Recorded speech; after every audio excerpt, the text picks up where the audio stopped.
When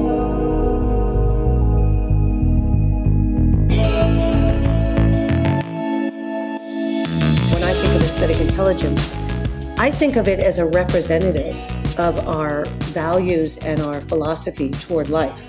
I don't think of it as just a superficial kind of expression of how we want to be perceived. I actually think when done well, it's a way of taking our innermost selves and showcasing it very fully and very originally and very authentically externally.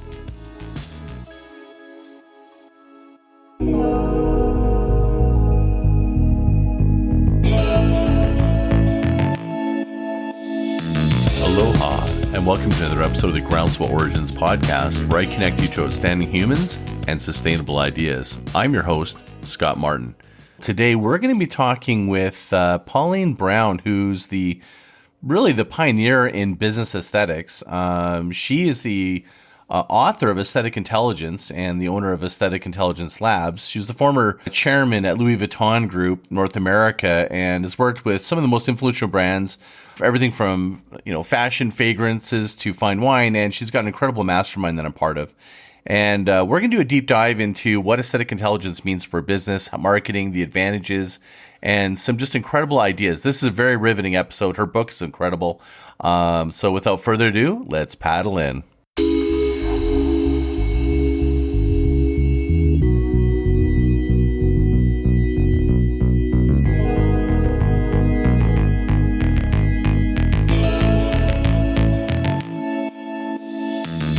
Hey, here we are, another episode of the Groundswell. Today, we're doing a deep dive into AI. Actually, the other AI, you may have heard of it, aesthetic intelligence. And we're here with Pauline Brown. Welcome to the show. Thank you. Glad to be here. I am super pumped about this. But a lot of people have probably never even heard of this. What is it? Well, when people ask me what is aesthetic intelligence, and usually before they ask that, they might ask, how do you spell it? But we don't need to talk about that right now. I always say, before I even talk about aesthetic intelligence, let's talk about the definition of aesthetics. I was very mindful when I called my book and my course, around aesthetic intelligence. Aesthetics is not beauty, although people certainly associate it with beauty, and it can be beautiful. Aesthetics is also not design, so that's what it is not. Although, again, it's associated with design, but design implies more visual elegance. Aesthetics comes from the Greek word aesthetikos, which is about perception of the senses. An aesthetic experience is one that stimulates and lifts the senses, that is pleasurable to the senses. Aesthetic intelligence is somebody who's very connected with their sensorial responses. And in a word, aesthetic intelligence is taste. Someone who has really good taste, whether it's taste in art, taste in design, taste in food, taste in wine, whatever their taste level is, and whatever their focus for their taste is, that is a form of aesthetic intelligence. And I wrote the book with in mind that not only is it an underappreciated attribute, but that it has so many implications to add value for business that never get talked about. And I mean all businesses. Is it an art or a science? It's neither. It's a skill. So the way I look at aesthetic intelligence is the way I would look at general physical fitness.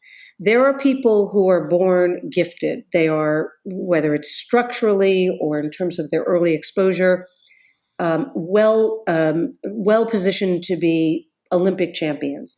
Most people are not. No matter how hard they ever work, they will not be champions. Most people, no matter how hard they work, will not win a marathon race. But I can tell you 100% of the population, if they apply, a smart approach, a disciplined approach, if they are consistent in their workout, if they're balanced in their workout, they will be more fit tomorrow or next year than they are today. And I look at aesthetic intelligence, something we're born with. People are born with different potentials.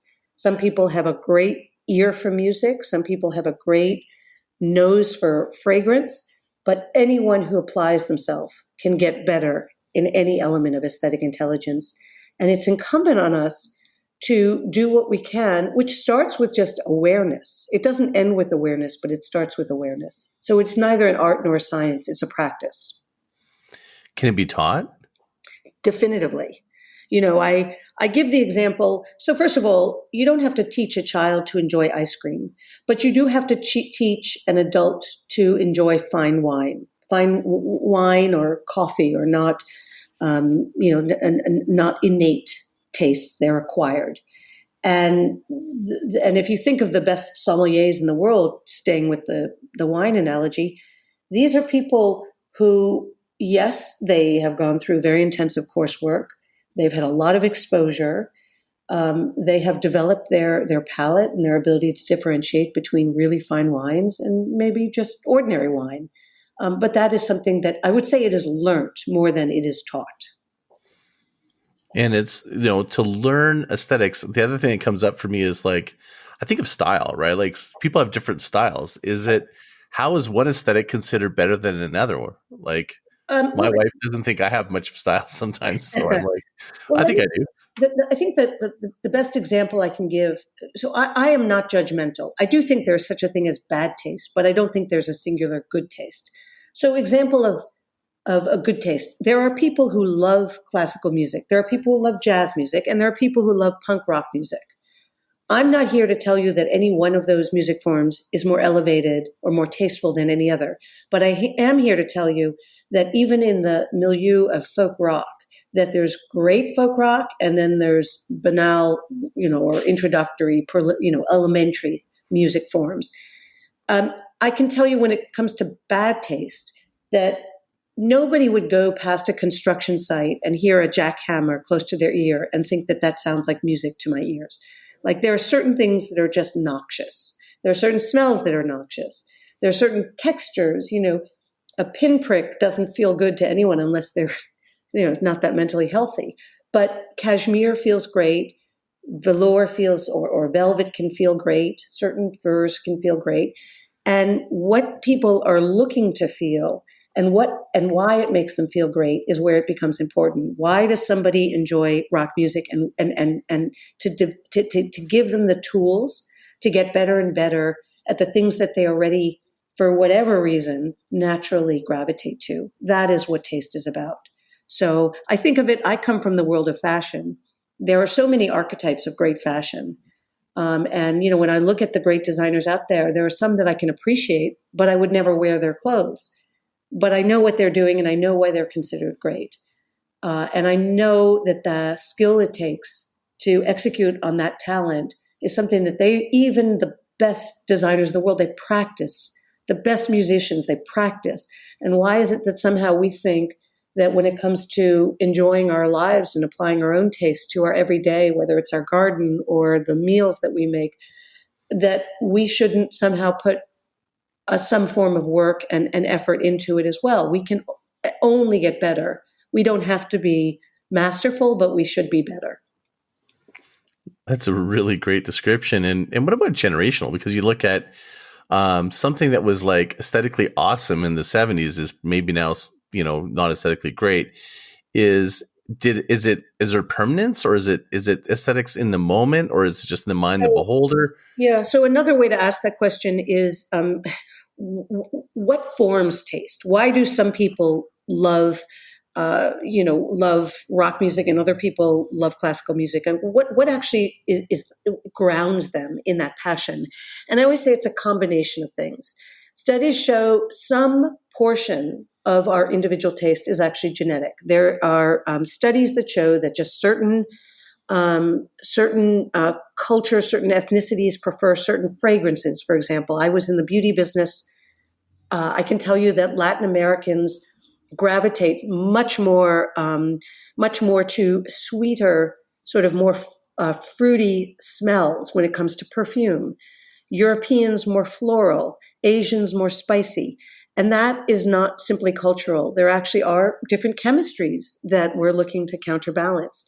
So we know that from flavors and from certain foods, that there are certain cultures that love foods, and there are certain others in other parts of the world that don't. And again, studies show that there is a genetic component.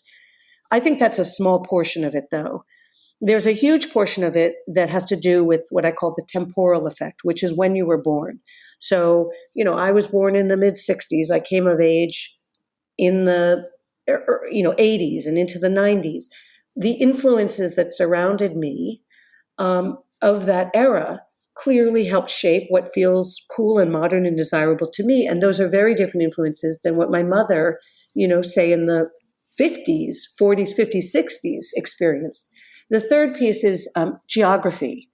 And by geography, I don't just mean America, for example, which is our geography. I live in New York. I have quite a few friends who were born and raised and live on the West Coast. Even within the West Coast, I have friends who are in Northern California who are influenced by certain sort of codes and stimulus in the North that they don't experience or they don't necessarily appreciate in the beaches outside LA or Laguna. So there's a big piece of it also that is around kind of the microgeography and the everything from what the natural terrain might look like in that geography to what some of the different values in different parts of the country are.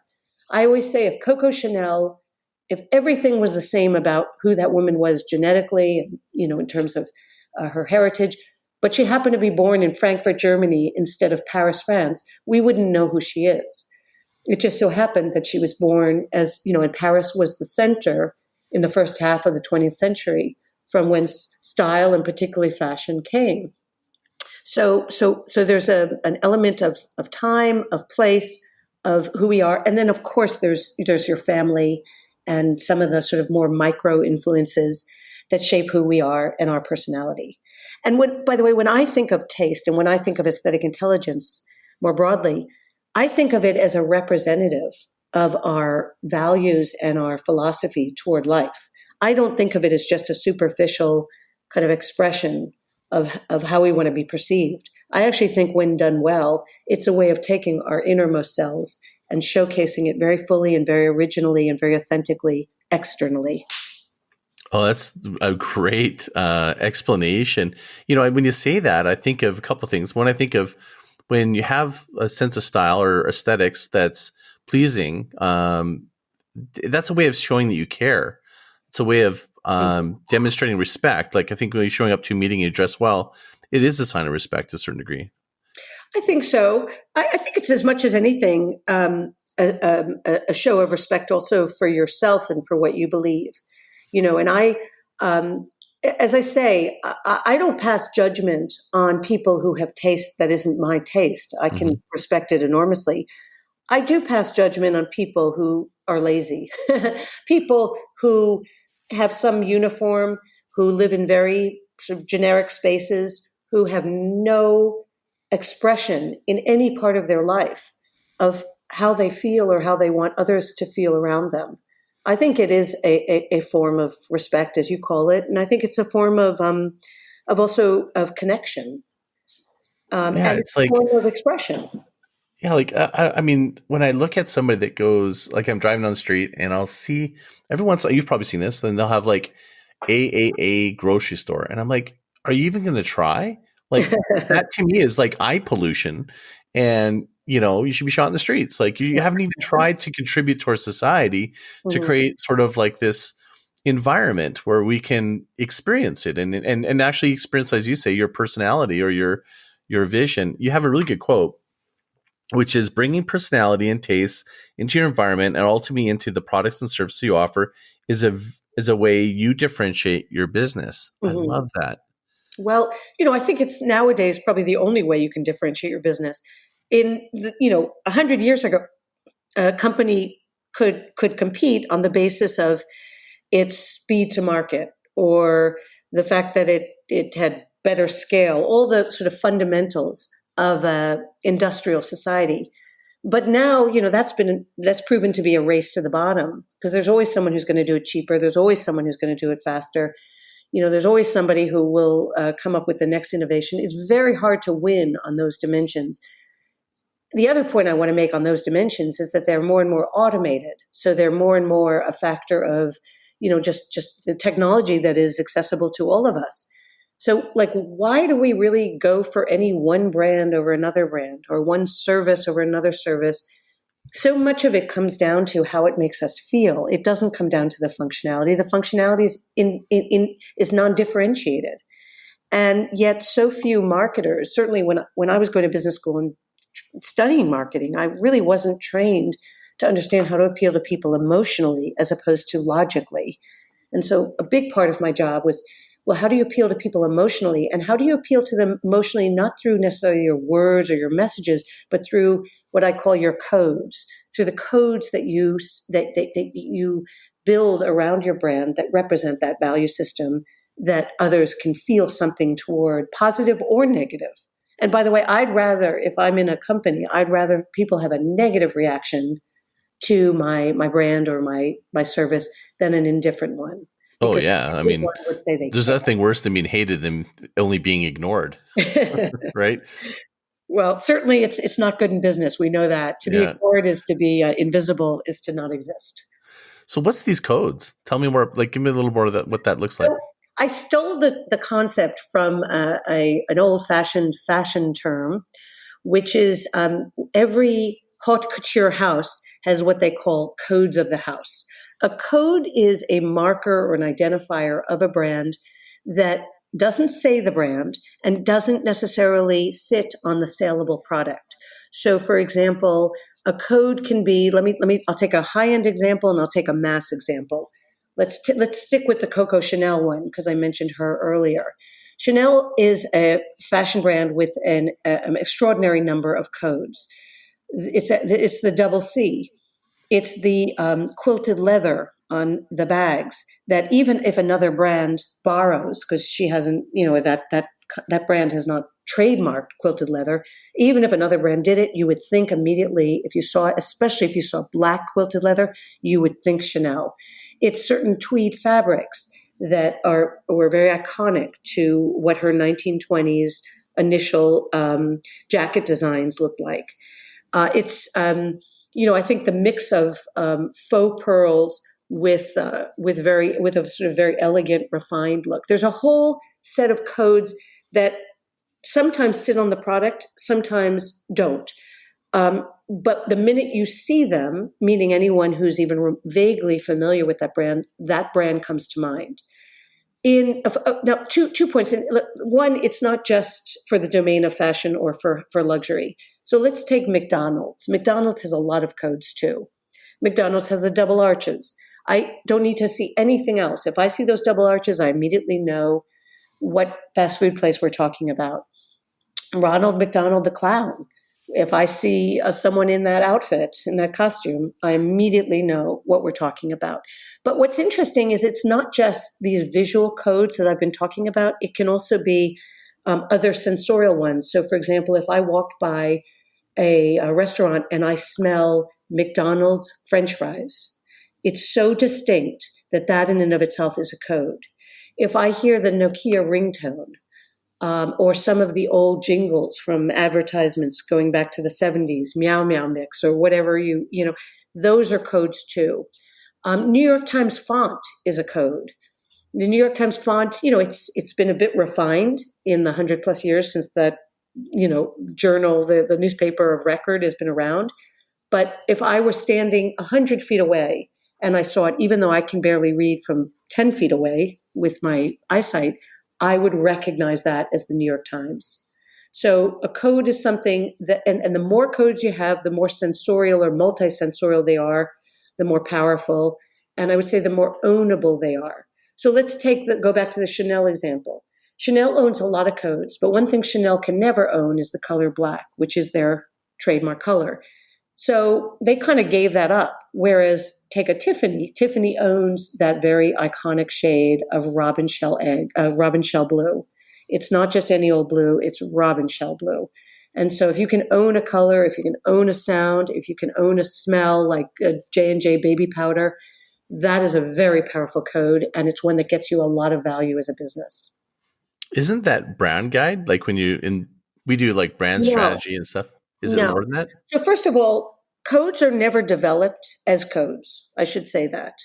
So oftentimes they're developed because they're manifestations of what the founder might have liked or believed was important to express his or her vision. They become codes over time. So a lot of companies, for example, that were founded in the last 5-10 years, they don't really have codes.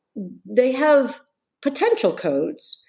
But if I look at Amazon, which very powerful company, but it's certainly not one on aesthetics. It's one on its efficiency. It's one on its first mover advantage. But they still do, when I see that swoosh on the box, when I see the use of the small a and some of the other letter formations, those are codes. They're not as powerful as what I referenced with Chanel or with McDonald's. But the important point is the brand guides are often formed with in mind that they're kind of a corporate identity. These are emotional associations, and the only one who can really who can claim the code is the perceiver, is the consumer. It doesn't come from a marketing team. It doesn't come from a boardroom. It doesn't even come from the founder, although it starts with the founder. But it comes because it's been in the market, it's time tested, and it's so powerful that to the perceiver, to the recipient, it elicits a very strong emotional reaction, and a clear one, a distinct one. And that's the difference between what these brand guides start as. And I'm not saying that in those brand guides that a third of the elements don't become codes over time. I'm just saying by virtue of putting them in a brand guide, they aren't codes. I get it. So that's a really good distinction. So it takes time, and it's really what the audience or the receivers or what they feel when they see or experience it. It's the litmus test over time. Is that correct? I think it is. I also think it's when I say to newer brands, ones that are in the process of just starting to cultivate their aesthetic position, is there's a few criteria when you pick not so much codes, but when you pick elements of your brand expression, whether it's your typeface, your color palette, your textiles, if you're a fashion line. And one of them is, are those elements ownable? Not everything you do has to be ownable, but there has to be enough ownable features. So, for example, if I were starting a carbonated beverage company, and I said, okay, I want to have a nice looking can that I put my beverages in. The worst decision I could make is to pick red, because between Pepsi and Coke, red is I won't even, they don't even own it because it's just that generic. So, other bad decisions, oftentimes, let's just say I came out of the cosmetic industry and a new perfume, you may not be able to afford as an upstart to custom mold a bottle design because it's very expensive to make your own proprietary bottle. But you better make, if you're taking a generic off-the-shelf bottle, you better make it interesting. So make it interesting in other affordable ways. Think of maybe original ways that you can put the cap on the bottle. Or, as I say, original ways that you might introduce colors so that you can sort of suggest what this brand is trying to communicate. So going back, most brands, they fall into the trap, and brand marketers, of kind of taking the best elements from other brands that inspire them, whether they're in the same industry or oftentimes other industries, and they end up, they might be very pleasant to look at, but they're forgettable. Mm-hmm. So when Microsoft thought a couple of years ago that they would open their own stores because they wanted to have a presence in the market, they wanted to interact with consumers, they essentially designed their stores off of the success of Apple, and they took all the best ideas of Apple. There were two problems with that. Number one, I looked at a Microsoft store and I immediately thought Apple. Number two, they were taking the ideas from what Apple had done 10 years earlier. It wasn't even the latest and greatest from Apple. So I find for most companies, the worst thing you can do is borrow. The best thing you can do is really get as rooted as possible in the sort of aesthetic genius of your leader or leadership team, and start with a real sense of what is the purpose? How do you express it authentically? What are some of the original ways that you can bring that to the fore? And what are the affordable ways? I always say the people with the best taste are not the richest people, because rich people, uber rich people, they don't have to make trade-offs. They don't have the discipline, or they're not required to have the discipline. The most aesthetic people I know, and the most talented aesthetes, are people who not only know what looks and feel good, but also how to edit and how to kind of make it whatever it is one's own. And that's the challenge, this challenge of curation, which I don't see enough of in the branded consumer world. Oh, that's a really interesting discussion right there. It's like, is aesthetic isn't so much adding. Sometimes it's like eliminating. I feel like that's one of the biggest problems in marketing I see today. Is just like it's just you need to pull it back. For sure, and it gets very noisy and very confusing.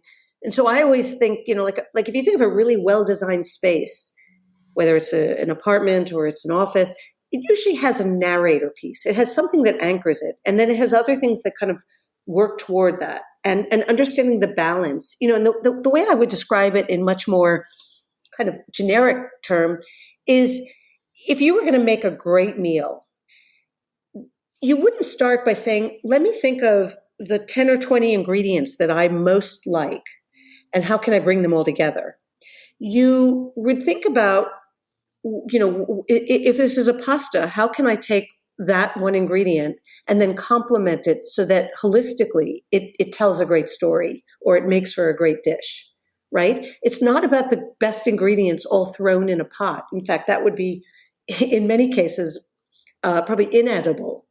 It's really about how it comes together and how you complement different flavors, and how you present it as well, of course, which is why Instagram has taken such a liking to these food pictorials, because the presentation and the aroma can be as much a part of the sensorial experience of a great meal as the actual flavor and taste.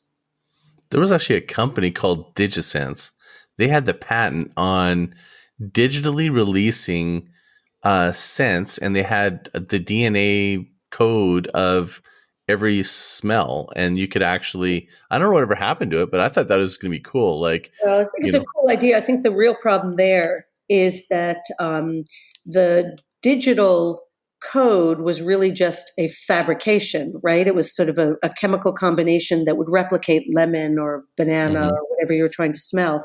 And the way I always put this is the problem with digital is, and we all depend on it. There's no going back, but it will never really compete or replicate what we can do in the real world. And so, let's use the example of if I were sitting at the majestic base of the Alps, any one of the Alps of Europe, and I were just taking in the scene. And let's just say I had a top of the line camera. So I said, I just need to remember the scene. I'm going to take a picture. The picture would be glorious, but I guarantee you it would not be as good as what my eyes would see, with all the nuance and the 3D, the depth, the volume, the color gradations. Even the best camera is not as good as the human eye. Similarly with music, even the best sound systems are not as good as a great concert hall with live music. The richness, something gets diluted in that transition or translation. And so, while we have to use digital, and I think there are some digital companies that have figured out ways to do it quite well, it will never compete with the more sort of human-centric experience of something that is seen in 3D and with all the dimension that real people do live in. 90+% of what makes us human hasn't changed just because the internet age arrived. The fact that we still enjoy good food, the fact that we still want to have a sense of community or romance, or all these sort of human drivers, they're very much a part of who we are. And I would say the problem that a lot of people are having is, as digital has become so prevalent, we're depriving ourselves of certain sensorial things that were a part of our human history for millennium. And so we need to restore some of that balance, which is why I think some people, turn to nature, whether it's things like gardening or cooking. People turn to, these sort of digital Sabbaths just to have a bit of a reprieve. That is really important for our nature. Our nature is crying for that. Well, I think this aesthetic intelligence now has almost become more important in branding marketing than ever, because people have become, they're going a little crazy just over too much of just screen time and lack of that sensory interaction that we would get when we were moving around a lot more than we are now. Yeah, Um, that's right. you know, so the one thing I wanted to ask you about was like the whole idea of intelligence and pulling in and maybe talking about all the different senses, because I think a lot of people in branding, they are two dimensional. They're just thinking about maybe sound, but mostly visual.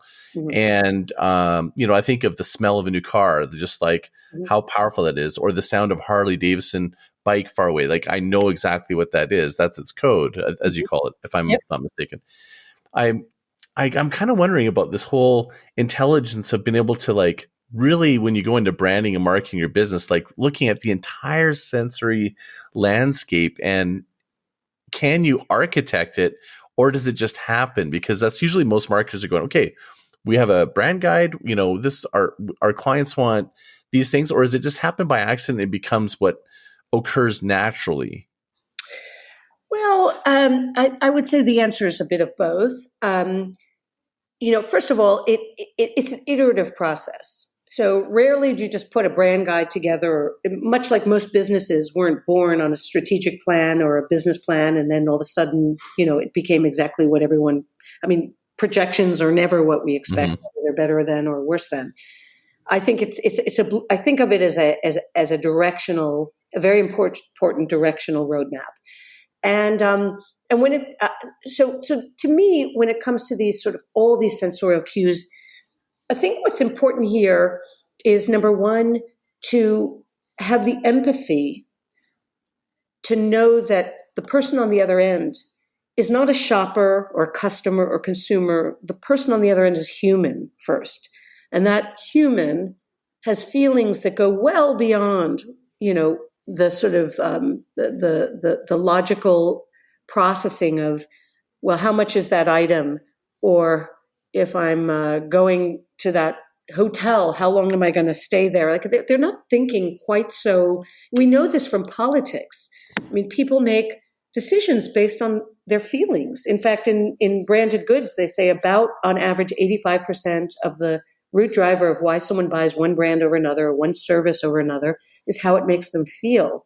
And so I think the more that marketers and entrepreneurs and CEOs really understand and can get inside not the heads of those people, but the bodies of those people. How does it feel to them? And Mm-hmm. what do they want to feel? Going back to my analogy earlier, that there are people who love rock music and there are people who love classical music. You can't begin to appeal to both those people with the same music if that is they're very, very small portion of those two clusters will overlap. So decide which lane you're in, and which lane you're in shouldn't be which market is bigger. Which lane you're in should be what are you more qualified to deliver on? Or what do you love? You, whether you're the CEO or the art director or the brand marketer, what do you love? And if what you love is greatly at odds with what your company wants to stand for, then, or your client, I would say you're probably working for the wrong client and the wrong company. I think Yeah, it's it's like scratching your own itch. Like you want to be close to that relationship. and you bring such an advantage. I used to say the first 10 years of my career, I was working in cosmetics. And I was always bewildered that I was on the executive committee. I was the only woman at the time and by far most junior. But of course, that meant I was taking all the minutes and fetching coffee. But the point being, this is a cosmetic company. 95% of our end users are women.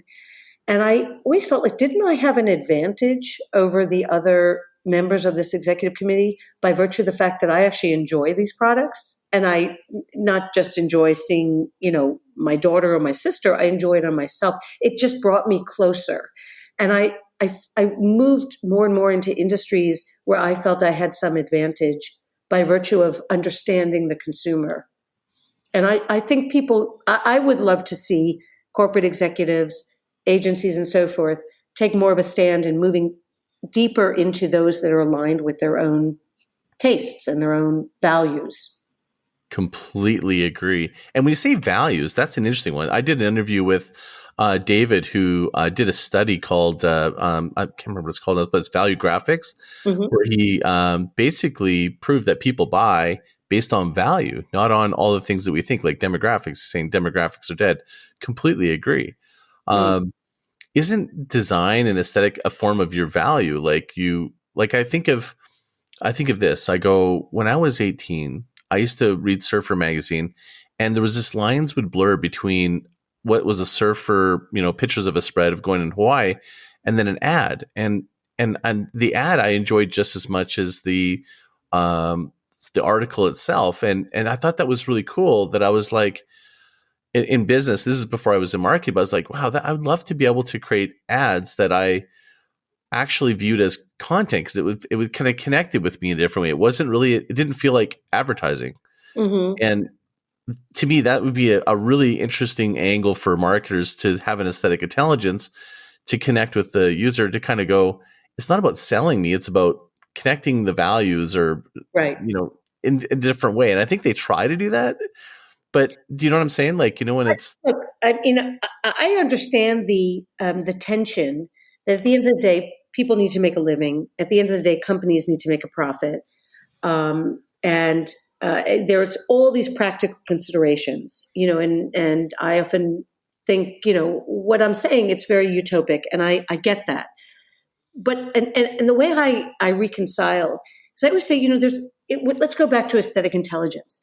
There's inevitably going to be tension between, if you're going to apply it to a company, the aesthetic imperative of what you want to do to make it the best aesthetically it can be, and the financial imperative of what's the way that you can pump the most out for the cheapest amount to the most people. And by the way, that friction is healthy.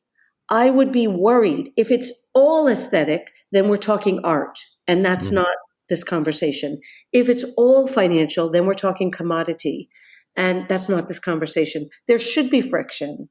And, too often in business circles, we feel that, like, friction has become a bad word. We think of friction as inefficiency, but I think friction also creates depth, and it challenges us. And at any given time, where we fall on that spectrum between those two, the aesthetic imperative and the financial or commercial imperative, it's going to waver, but it should always sort of come back to the center.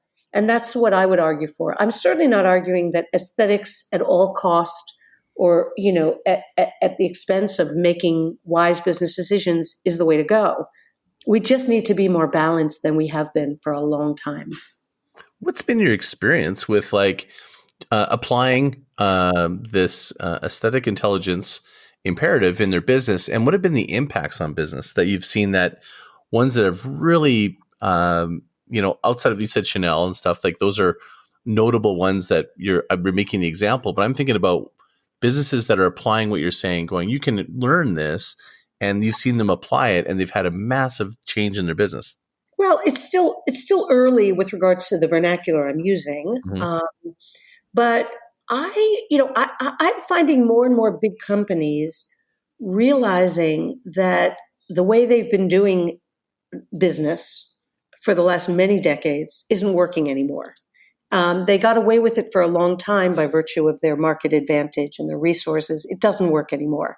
And I've been approached, and I've been pleasantly surprised that they were as responsive, by a few companies, one being one of the leading automotive company, that realizes that they're losing. They're losing out to Tesla. They're losing out to, some of the funkier, better designed versions coming out of Europe. So they said, maybe we do okay with selling trucks to men. We don't do okay actually making our autos remotely emotionally resonant with young women, for example. And so what I'm seeing, and again, early days, is a recognition that the market has changed a lot in the last, call it 30 years, and the structures and thought processes of big businesses in America and other mature markets has not changed much. And it's also one of the many reasons why upstarts have taken so much share and have become, so high flying. It's because these big companies haven't evolved in the way that the market itself has. So I'm very optimistic, and I actually think, for all the pain that this COVID era has unleashed, that it actually is going to, at the same time, accelerate change and is going to give companies, big and small, all the more reason to double down on what is their aesthetic representation and their aesthetic value. So just moving in the direction of with some intention. Is that what you're sort of saying? I mean, I think it's a start. I think, if I were to even talk about it more boldly, I think it's about bringing more humanity back. Mm-hmm. And, we've been obsessed for a while now with big data. Data is important, but we have more data than we know what to do with. And we haven't been nearly obsessed enough with the human quotient of what it is we're making and how it's making people feel. And whether, when we talk about sustainability, we talk about it in the context of environmentalism. We talk about it now in the context of social equity. We don't talk about it in the context of, will this business be around in 50 years from now? Is it built to last? Is it actually creating beauty in environments that will qualitatively improve as a result of that contribution? And is there actually a measure, or is there some sort of reward that should be given simply because it's giving pleasure where there was none? I am seriously jumping on with you because I loved what you just said there. I mean, I think the short-termism is a plague. And if in order to get these codes, in order to get this reputation, in order to get this feeling in your audience, if you know you're building it to last, you'll go about things very differently, the decision you make. And I think that you're right. The data it's gone so far there. And with AI coming on and chatbots and this, that, and the other, we've lost our humanity. And I love that you said it's about humans, not customers or consumers. I've actually got 2 episodes. One's called Be Human. The other one's called Humans, Not Customers with Bruce Kasanoff. And that's how I'm introducing my book. I believe this whole, what you're describing is exactly right. There's going to be a revolt. And this is my belief, is that businesses that are almost going to have a watermark at some point saying we're 100% human, Uh-huh. As you're interacting and stuff. I think we need to be more human with the way that we're doing this. And I think we have to be honest. At the end of the day, businesses are not human, but the people who are driving them are. And the people driving them for a long time have been hiding behind these sort of corporate positions, these corporate logos, these corporate identities. Corporates are not human. They're entities. And I think the humans have to be more front and center. It's one of the reasons, I think, one of the many reasons that consumers are so taken with the star power of those handful of humans who are willing to be on the front line. Take an Elon Musk. I mean, call him crazy. He certainly knows how to get attention, and he's bold and he's eccentric and so forth. But I think what he really gets credit for is that he puts himself on the line. He is probably the best asset that Tesla has. Because when I think of the codes of Tesla, and I know there's a lot of fanatics, I've gotten a lot of flack in months past for criticizing some of their designs. But when I think of the codes of Tesla, their moniker is not that impressive. Their color palette is, I'd say, less than impressive. I would have expected more from GM, right? They offer nothing interesting in terms of the color options, the standard color options for the car. The shapes of the car are not interesting either. I will give them high marks in terms of the design of the interior feel. And by that, I mean, when you press on the accelerator, it gives people the combination of how quickly it accelerates, but also the fact that there's so much more room interior because you don't have the classic engine. That experience, that sensorial experience is very heightened. But generally with Tesla, I think that they have a lot of opportunity they haven't even begun to tap into. But I think Elon himself, is a code. And he doesn't recognize it as such. But what people are really responding is the cult of Elon. And I guess the guts of somebody who, right or wrong, is just willing to put himself on the line. Yeah, and you think of Elon, you think of modern, and a lot of like even Apple. You were saying, I kind of think about culturally when you've been talking about this aesthetic intelligence. I'm thinking about the Japanese. Like they have always had this certain like deliberate to design, like all the senses, like how you present things. Yep. Is there such thing? By the way, is there such thing as aesthetic intelligence in not the senses, but maybe the experience of how you present? Like I think about how they present tea or something. Is that Absolutely. an aesthetic intelligence? It's not just the leave behind. It isn't just about the product. It really is about it's about the space. It's about the movement, and it's about the ritual. The Mhm. Japanese are incredibly detail oriented and sensual when it comes to their rituals, whether it's the tea ceremony or even the handling of business card exchanges, which we're so crass about, myself included. Um, I always say that the two cultures, and of course within every culture you have extremely aesthetic people and you have extremely unesthetic people, but the two cultures or parts of the world that by far, on average, exceed the rest, Japan would be number one, and I think the Italians would be number two. I think Italians have a great sense of of they live in their bodies, and even to this day, the best French fashion houses are by and large led by Italian designers. They're just great with materials, great with great with food, great with presentation, great with design and theater and architecture. Yeah, I think the Scandinavians have an interesting aesthetic as well, but it's a bit narrower than what I've seen in some other pockets, but it's very elevated. But the Japanese, bar none, they are the best. And I guess the one thing with the Japanese, and when you mentioned like the Scandinavian, I think minimalist, I think, Italian, I think of precision, and Japanese, I think of precision, but there's a certain, when you talk about human and empathy, I feel like that exists so much more in Japanese culture. Like there's this, I can't remember what it's called. I think it's called like wabi sabi or something. It's like Wabi sabi. where is that what, I don't know. Have you heard of this before? Yep, I know wabi sabi. It's the imperfect, it's sort of organic beauty. Yeah, and when something breaks, you can, and they want to, they don't throw it away. Well, it's also this idea, I think it's much more sensitive to what we find so appealing in nature, that it's not about perfection, it's about authenticity and richness, right? So a lot of times in America, because we come from this sort of more modern society, it's more industrial.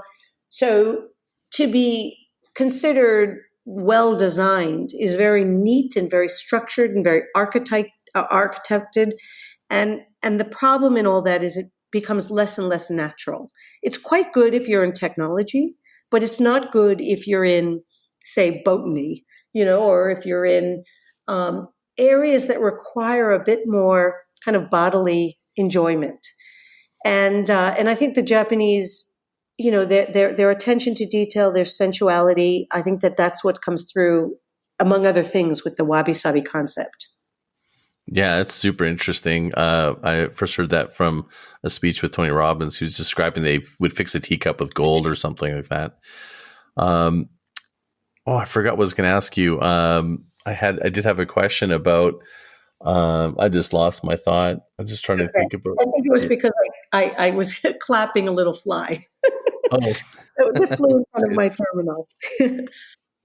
Like when you think about this aesthetic intelligence, the question I would ask you was, I think a lot of people, it's pretty clear in their minds. They think of big brands like Harley Davidson or maybe even fashion homes, of course, or fashion houses.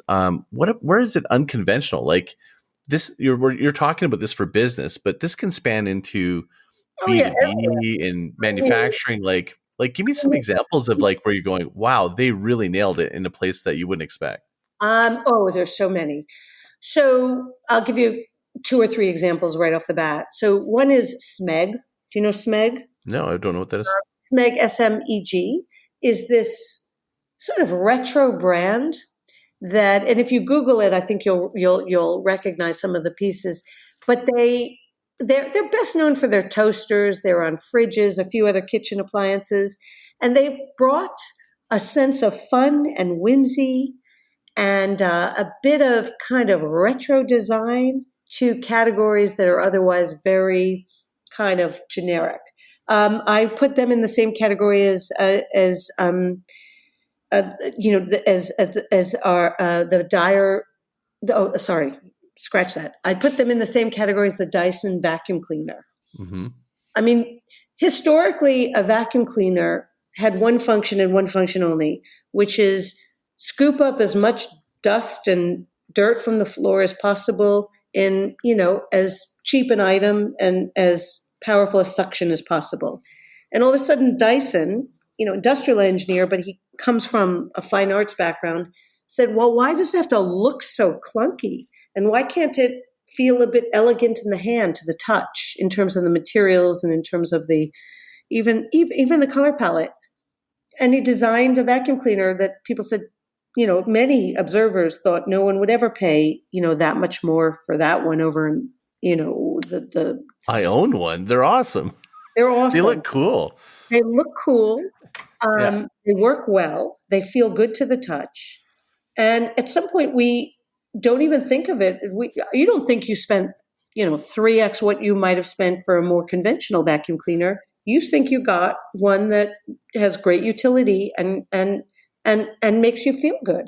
And so, those are just two examples. Well, that's a really good point. Like when I think about when I'm using my Dyson, I do feel a little bit like I have to, vacuum the floor, but I feel a little bit like it's like, I don't know, classier or something. I don't feel like, I gotta, it's like a utility tool. It's like, oh, this is kind of nice.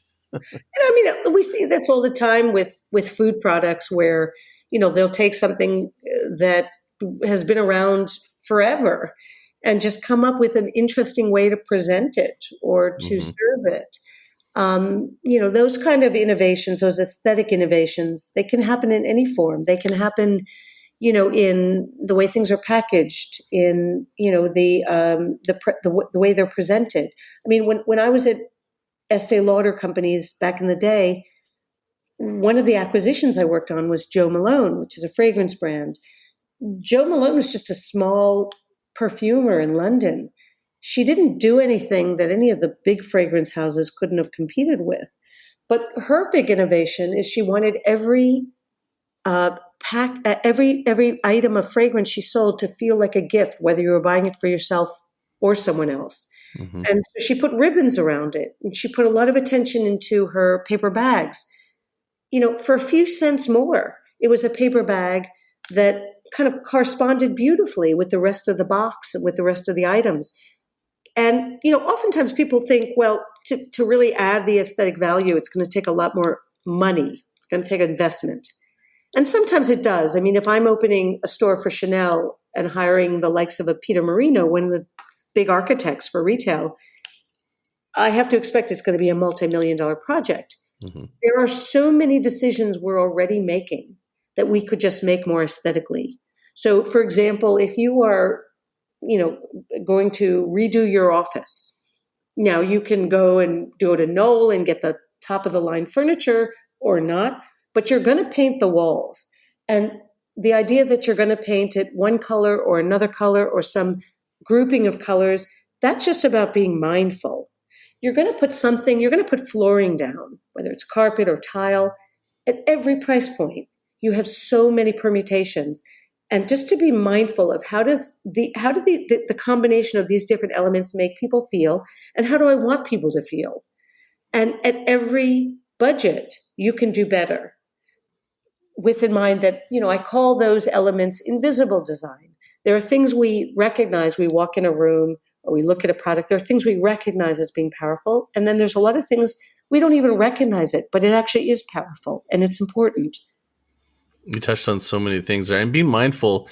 It's a way of being intelligently and being considerate about and intentional about what you're doing. And man, do I wish people would be more mindful about what they do in business and marketing and packaging, like you said. I mean, look at Apple when I open the packaging; it's like very deliberate. Like even right. the way the plastic comes off, it's like there's only one way that it's going off, and you're kind of enjoying it. That's to me, that takes mindfulness, it takes thoughtfulness. Sometimes it does take some incremental spending, and sometimes it doesn't. But at a minimum, if you're not going to spend, you should know what you're not spending on. Mm-hmm. And so, I'm a big proponent of let's start with the basics. What are you selling today, and what is the emotional resonance? And where's the low hanging fruit before you even worry about coming out with a very expensive strategy to offer all sorts of materials or secondary packaging and all these. What are the things you can do even with what you're doing today without adding much cost, but making the experience more delightful? Yeah. And when you say experience, I think about, the experience of buying a new car. I almost like before I pick up my car, I'm so looking forward to driving it with that brand new car smell. And I think about what you're saying about aesthetic intelligence and having experience and really thinking about how people feel and leaning into that. I'm wondering, that saying halo effect, where afterwards, you're looking forward to it, or before you're actually looking forward to it. Mm. Um, how does aesthetic intelligence fit into that, or does it at all? I don't know. Oh, it does, for sure. I mean, there's a whole section of the book where I talk about what you just referred to as the halo effect, which is about, on average, 50% of the enjoyment people get from any given product or service. About 50% is not what they what they experience at the point of purchase or at the moment of usage, but it's the anticipation to usage, to purchase, as well as the memory of usage of purpose. So the classic example I like to give around this is like a Disney vacation. I mean, if you have a family of four taking young kids to Disney, there are elements of it that are greatly enjoyable and there are elements of it that are awful, right? Among other things, if you're going to Orlando in the summer, you're in a swamp, you're on long lines, it's very expensive. But what people remember is so different than all those little grievances that I just suggested. And the anticipation to go back and how excited those kids are for 6 or 8 weeks before you actually get on the plane, that is what you're paying for. You're paying for the memory and you're paying for the anticipation in addition to the experience. And very few companies think about what happens in between those moments that they're actually interacting very directly. Oh, that's fantastic. And I when I realized when I asked that, I'm like, oh yeah, I got that from your book. I'm sometimes like, cause I was researching, I'm writing my own book and I was researching, that's actually how I reached out to you. And by the way, I've totally quoted you in my book. You just, especially at the very end of my book, which is the ending. And I guess you could say, I don't mind giving away. It's like my vision of the experience that I want to have with my career is that I could somehow have an impact and have marketing become a more beautiful interaction, like inspire marketers to lean toward creating every interaction with marketing to be a beautiful experience as opposed to an intrusion, interruption, and basically or any kind of pollution, which I feel like it is today. And your book just hit me just like, I was like, oh my gosh, like I feel like somebody's written a book that is just totally reading my mind. I couldn't say enough. I was so happy you decided to join the show.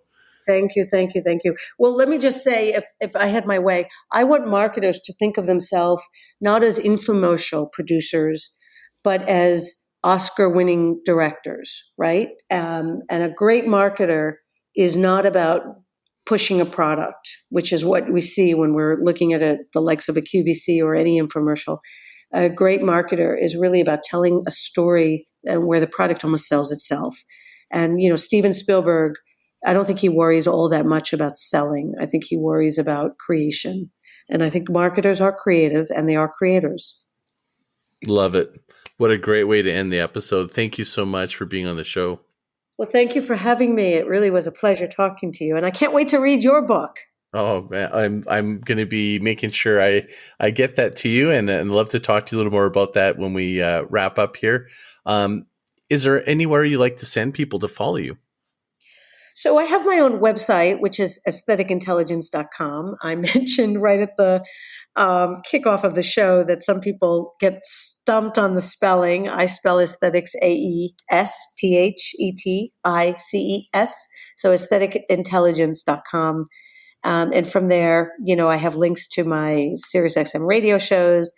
I have some articles I've written on the topic, and I'm constantly trying to keep it updated as there's more to come. I'm working on an education platform for individuals to be able to actually boost their own AI, as I call it, other AI. And so that'll come out in early 2021. Love it. And is there a difference between the aesthetic spelled with an E versus A?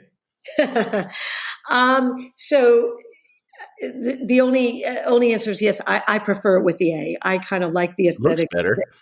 It's a code, I guess, to have AE. You don't see too many words, maybe anesthesiologist or, anesthesia. I don't know. You don't see too many AEs around. So I like it. Me too. I know this is a bonus question. I'm going to squeak it in. Is there like an aesthetic to word, like word use? Is there? I think so, for sure. There's a section of the book where I talk about the power of words. So one of my first assignments when I was teaching at Harvard is I had all the students write restaurant reviews, which they were very befuddled by. And I always said, you have so many words and you need to make me feel what you felt when you were in that, whether it could have been a food truck, I don't care. And the reason I do that is that, if you tell me the food was tasty, I don't know what that tastes like. But if you tell me the food was Cajun spicy, all of a sudden I have a level of precision and specificity that I can work with.